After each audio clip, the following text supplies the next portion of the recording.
YouTube is also social media. Are you not literally on YouTube? What do you think YouTube is? YouTube is most definitely social media. YouTube is the biggest social media platform, sister. Wait till they find out YouTube is the same. YouTube is social media. There are likes, comments, and I can see you reply to comments. Just an FYI to everyone. This is social media, girly. YouTube is social media. YouTube is social media. YouTube is social media. Delete your YouTube.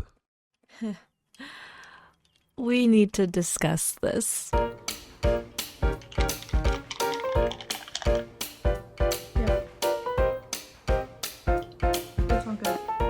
Best drink when you're balling on a budget and you don't want to go out to get boba. I always want to go out to get boba, but when am I made of money? Why am I pouring my glass into another glass, you say? For the vibes. Alright, we might be here a while.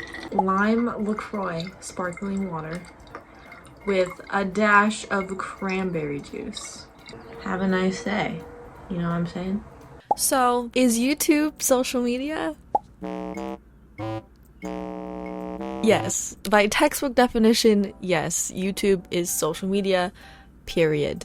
So, my initial video, me being off of social media for 3 years, was I lying to you?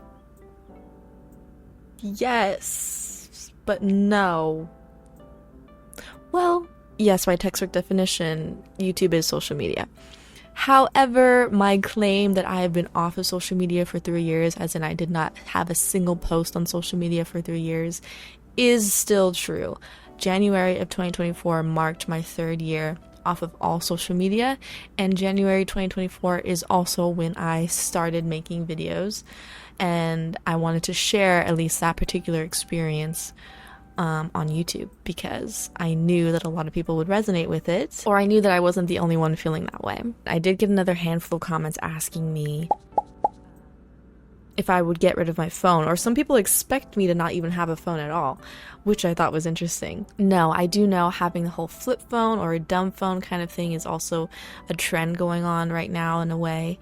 And don't get me wrong, I definitely have considered switching to a flip phone. At one point I was at that stage. Now it just doesn't feel practical to me. I use my smartphone at my day job for work, and I'm filming on it right now. I use it to film all my videos, if you're curious. So yes, smartphones are a great invention, but undeniably they steal a lot of our time. They do. If you've considered switching to a flip phone, or you have a flip phone, or you want to downgrade, or you're scared, it's kind of impractical to me, and I think can be better ways to do it, which leads me to the sponsor of today's video. The sponsor of today's video is DopaFast.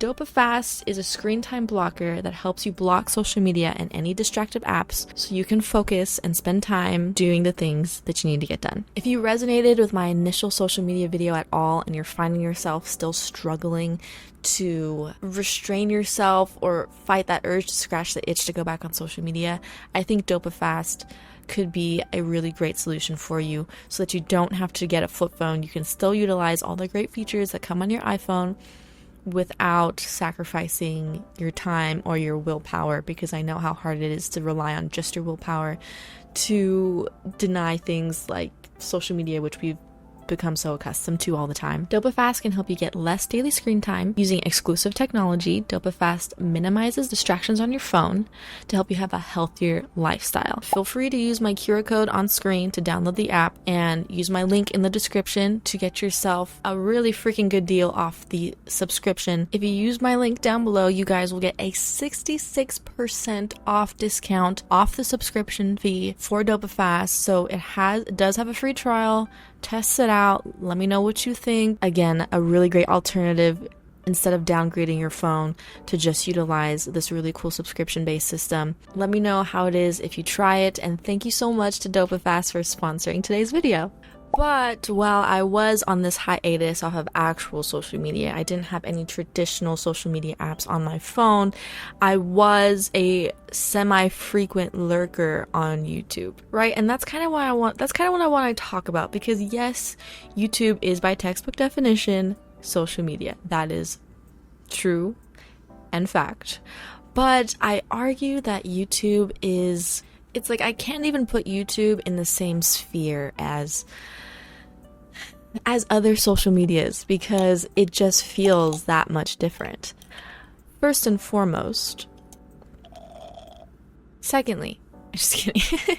First and foremost, there's not a lot of pressure to post anything on YouTube. So if you tell someone that you have YouTube, you use YouTube, you watch YouTube, people don't expect you to be making things on YouTube in the same way that they would expect you to be using Instagram if you said you had an Instagram. Don't get me wrong, there are a lot of creators and YouTubers on YouTube.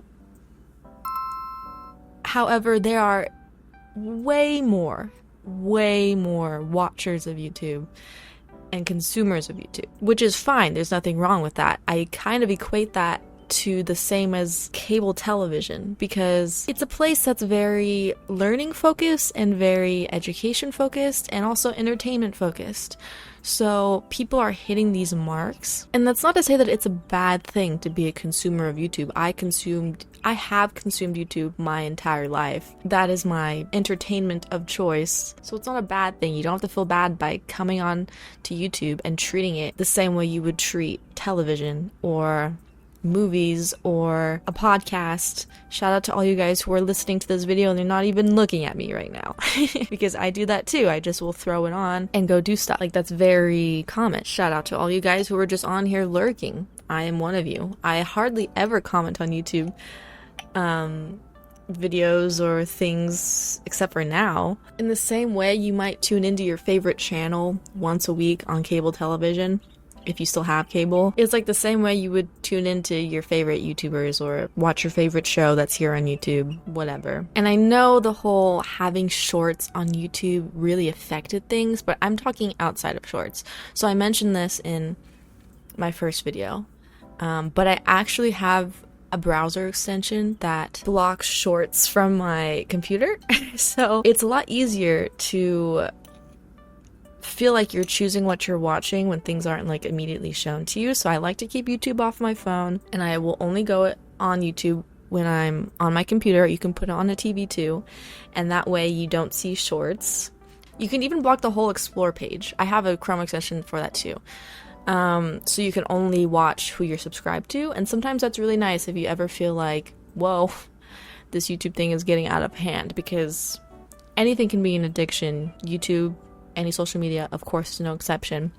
But there are ways you can deal with it. I mean, moral of the story, don't feel bad if you just come on YouTube to come and relax and watch YouTube videos, because I do that all the time. I've done that my entire life. Another thing that can be said, the reason why I equate YouTube so much differently than I do other social media apps, is the fact that the social aspects are not quite the same. The social aspects aren't what's running the app. They're very, very limited, and you don't have to do it at all. Like I said, you can just be a lurker. You can just watch casually. Nobody expects you to post anything if you have a YouTube. There's not that same pressure that's like on any other app, you know? It's more informative, like I said. It's more entertainment focused. I would argue it's almost like the purest form of social media, because the barriers of entry are very, very low. Anybody can do it.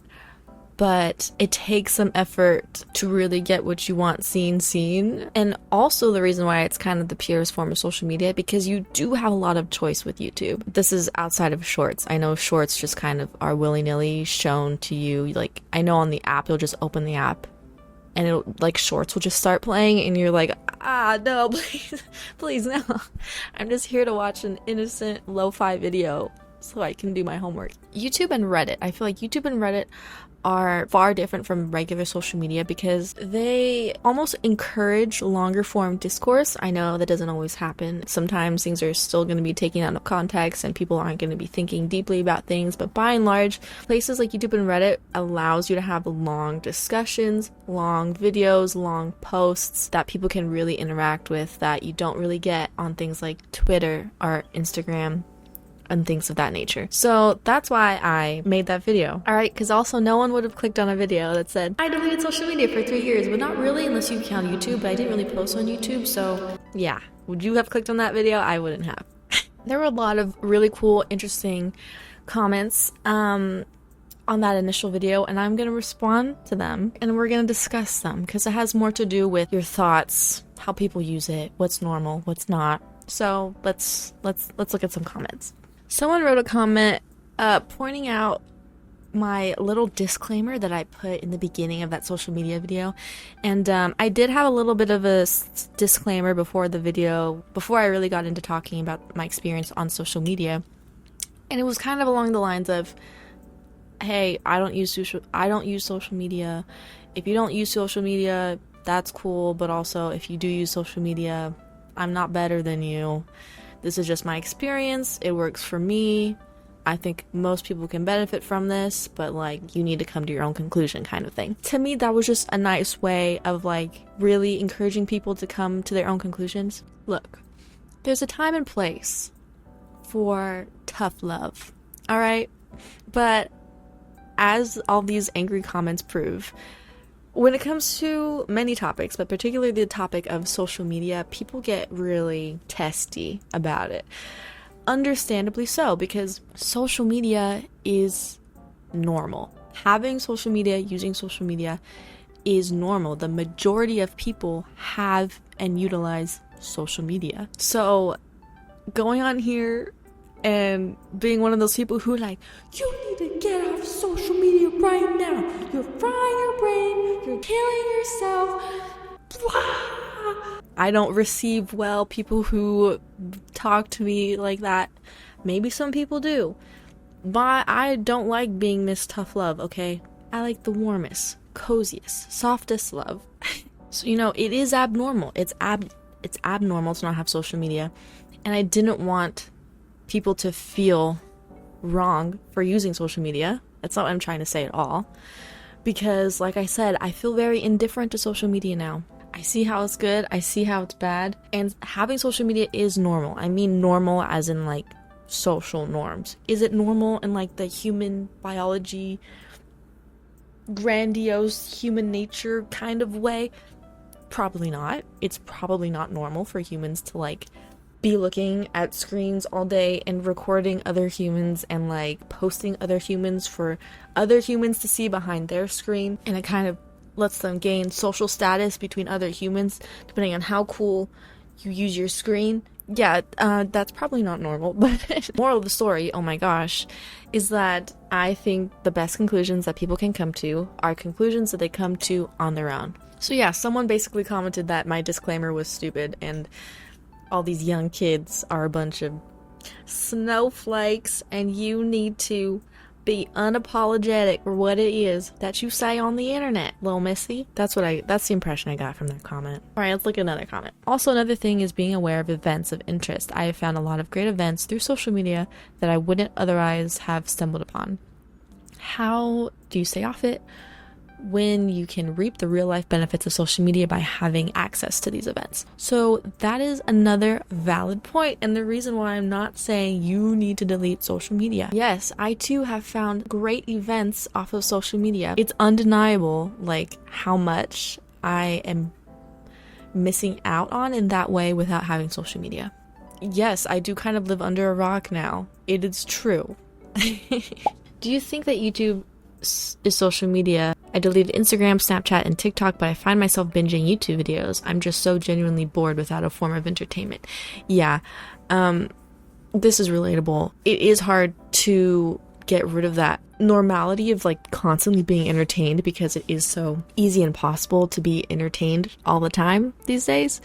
Again, if you go a long enough time allowing yourself to be bored, you'll find yourself in a place where that feels really nice. And then also in a place where it's hard to be bored because now you have all your own originally formulated ambitions and thoughts to lead you to do other things. Do you know how interesting, let me tell you, do you know how interesting a book is after you've let yourself be bored for even a week? That is how I was able to get back into reading.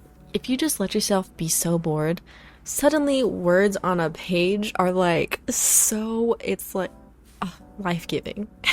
So baby steps, baby steps. When you mentioned the downloaded personality, that really resonated with me, and not even with social media, but with TV. I'm a 30-year-old who grew up on a steady, constant diet of Nickelodeon and Disney Channel. Me too. My husband, who didn't grow up with cable TV and spent a lot of time outdoors with his siblings, often comments on how so many of us millennials who grew up in the city or suburbs, watched a lot of TV, have an extremely similar, odd, quirky sense of humor / personality. That is very reminiscent of the outlandish characters of the shows I used to watch. The amount of times I've repeated Hannah Montana lines in the mirror because she was everything I wanted to be and more. Too many times. I never realized until he said it, and now I see it everywhere. It just goes to show how much mass-produced, mass-consumed media, whether social or otherwise, has the ability to literally influence the personality of an entire generation. I also don't use social media, but with the bits and pieces I've seen on TikTok kind of freak me out. Same.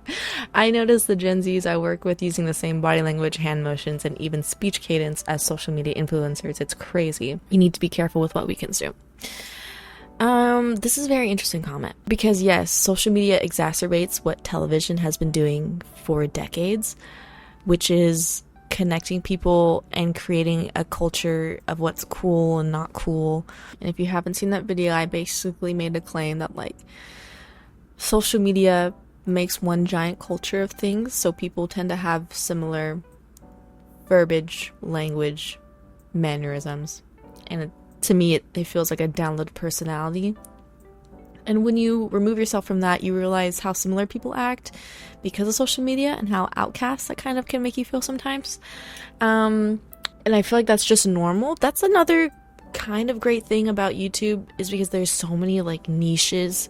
There's so many corners of the internet that you can find yourself in that things can be kind of nuanced. I think having these subcultures within larger cultures is how that is kind of created, and I think that's a good thing. But yeah, that is the reason why I don't really consider YouTube social media, even though it definitely is social media. I definitely have a different use / take for it, and I think a lot of people can work YouTube out in a way that works for them so it doesn't feel like a social media as well. Yeah, those are my thoughts. YouTube to me is definitely more like a Netflix. It's definitely more like cable TV. Except it's a lot more affordable, which is dandy. But yeah, those are my thoughts as to why YouTube isn't a normal social media, at least for me. And I'm going to continue to be on social media via YouTube. So, I'm sorry if that feels like a lie. Hopefully you can relate. I got a lot of nice comments on that other video. People giving really great stories about the reasons they left social media, why they continue to stay off of it. And it was really, really nice to hear and read. So, those are my thoughts for today. Thank you so much for watching. Let me know what you thought. Let me know what you want to see next. And I'll see you when I see you.